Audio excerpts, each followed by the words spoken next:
They too small, I got big dreams. Hey everybody, welcome back to PunFun, where we have fun with the puns. My name is Ryan, and we're going to check out episode 2 of Loki.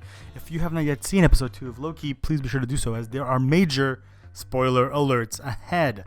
So, we're going to get into what I just put in the title. Don't worry, it's not clickbait. There's actual source material that backs that up. But there are also material within the series already that kind of applies, and I can tell you how and why in just a second. We're just going to do a little quick breakdown of the episode itself, a little bit of Easter eggs, a little bit of predictions, and a little bit of speculations. Let's get into it. We start off in Oshkosh, Wisconsin, where basically Mark Grunwald was basically born. He, actually wrote, he actually created Mobius, which is really cool. Which also brings me to this other point where the variant being the title of this episode may not actually be for Loki. Let's push Loki aside for 2 seconds. It is actually for Mobius. Mobius is also a variant. Not necessarily the variant that they are saying, or the way that they categorize him, but I believe that he is either not made by TVA or he has been made many times by TVA because he always gets out of line. Was he maybe there when Kang the Conqueror maybe infiltrated TVA, replaced one of the timekeepers, and is now fueling, this new timeline and is, new information via Ravonna?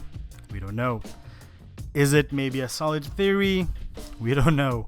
But what we do know is that TVA's butt does get a whooping at the beginning, where basically one of them also gets taken hostage. And we get Loki, who shines, his brightest. Who better to know Lokiology than Loki himself? Without using Wikipedia, he basically, enumerates a few of the moves that he knows. And then Mobius kind of, shines a light on different kinds of Lokis. So we see the Viking Loki, we see the Frost Giant Loki, and Giant Frost Loki. We also get to see a Tour de France Loki, or an Armstrong Loki, if you will. We also get to see this Loki with a green pajama onesie. Shout out to all you people that love green pajama onesies. So it's definitely cool that they all have different variations in terms of powers as well. They're not all the same as Loki and going through these universes as a copy paste of Loki. And then we have Lady Loki, or Sylvie, as some of them has been mentioning was in the credits.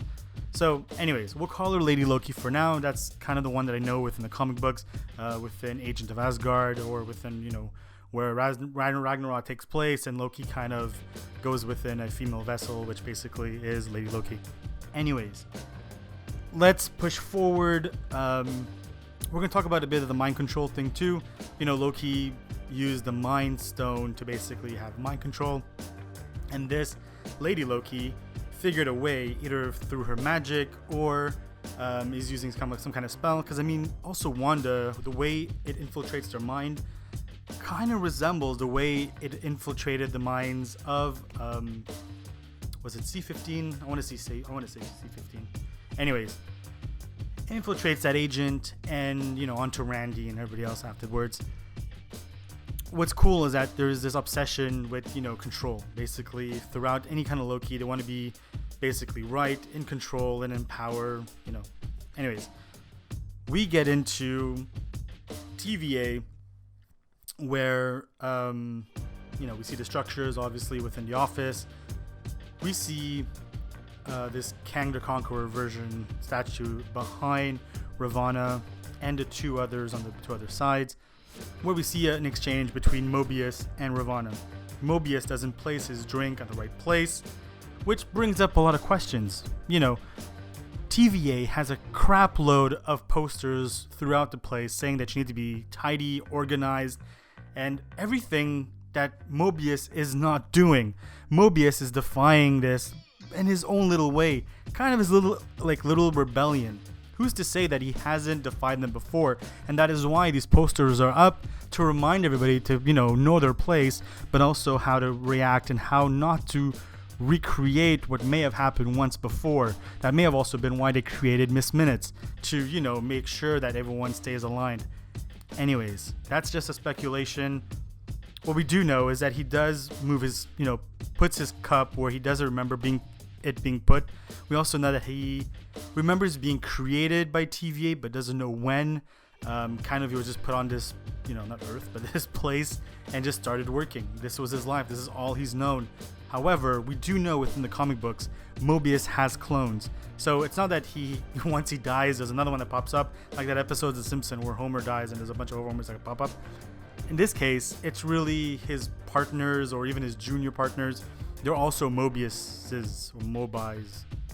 I'm not sure what that is, but put in a comment below. Is it Mobius's or Mobius's?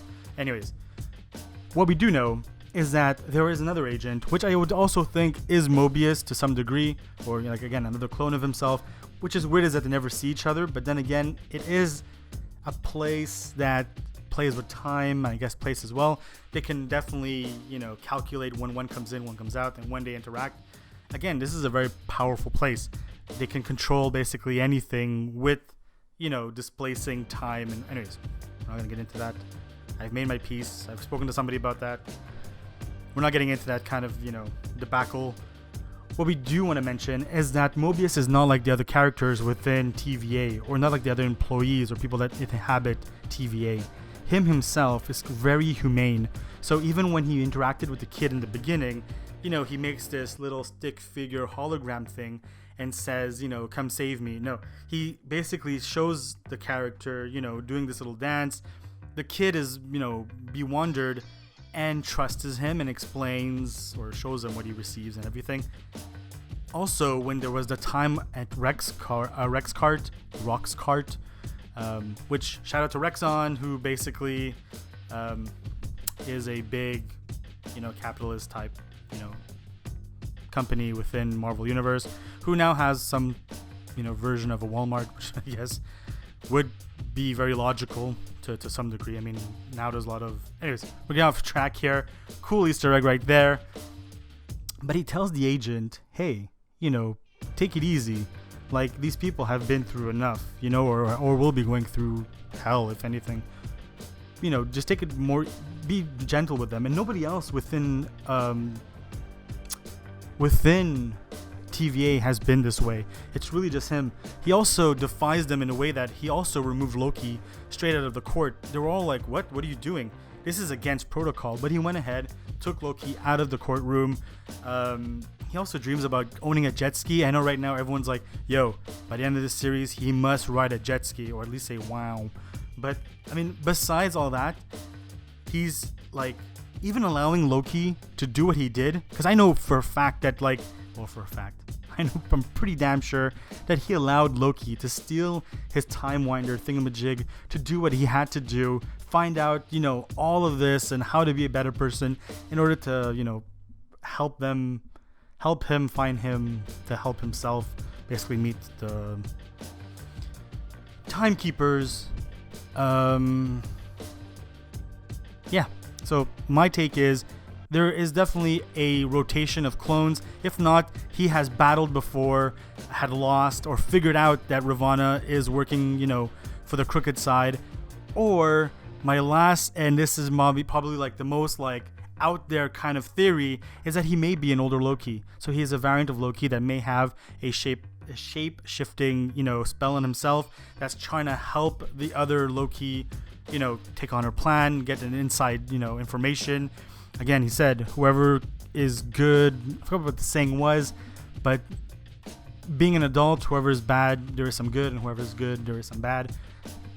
To keep in mind, and they really focused on this and this existential, conversation between each other.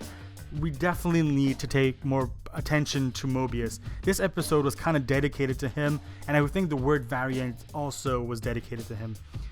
Amongst all that, we also get to see Roz from Monster Inc. So the info chick at the beginning was like, hey, Pazowski, this is your file, which I thought was pretty cool. A cool shout out, between the Disney world and the Marvel world. So everybody, we're going to wrap things up real quick right here with basically one last little tidbit, which is Loki and Tony. Like, what is going on? What's with all this comparison that they keep bringing up? Is it just me? No, it's not. It's crazy. You have Loki, figuring out that these variants are using the apocalypses to basically, carry out their work. So we're at Pompeii, there's Mount Vesuvius that blows up. But before all that, you have Loki being like, yo, sheeps, or my brothers and sisters, y'all need to get out of here. And basically the people of Pompeii, the mountain's gonna blow and like we're all gonna die. But no one cares. And then boom, he just stands there, everything goes to hell behind him. Same thing like Tony. Tony stands up, Jericho missile gets launched, and boom, everything blows up behind him as well. Are they gonna use that mountain to, maybe do Unistone? We don't know. What we do know is that it's crazy that they're making these kind of comparisons between these two characters. And where are they going with this, basically, is because he will make the sacrifice move in the end. We don't know.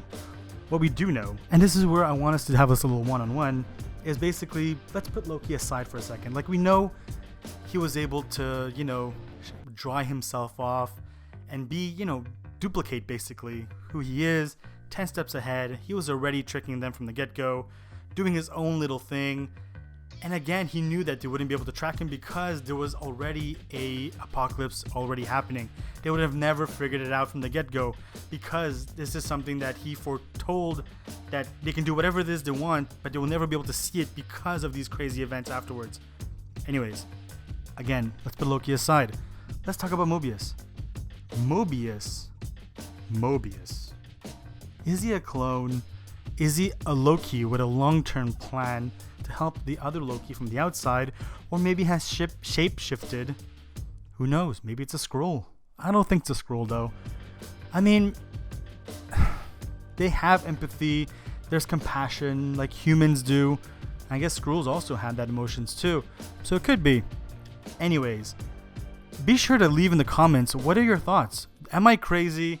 Are we going way off? Or is there something there? Let us know. Please, if you enjoyed this episode, please subscribe, but also give us a like. It's always, appreciated. And we'll catch you guys next time in episode 3 of Loki. Take care, guys. Peace.